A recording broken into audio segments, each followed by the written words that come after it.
Tonight, newly appointed BLTR chief orders suspension of full cashless payments in expressways. DSWD starts distribution of cash grants of 4-piece beneficiaries who are pregnant, have children 0 to 2 years old.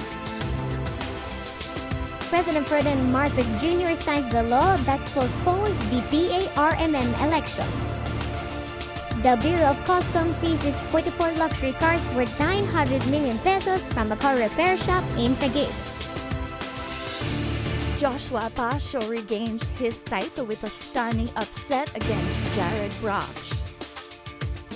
And Gilas Pilipinas struggles against Chinese Taipei in 2025 FIBA Asia Cup qualifiers.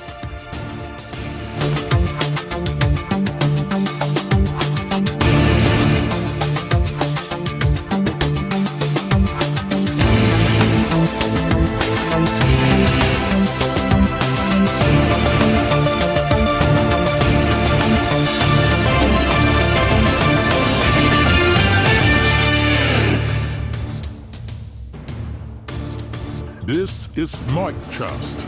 Good evening. I'm Alan Generoso with Cindy Abrera and Patricia Adn Ramos.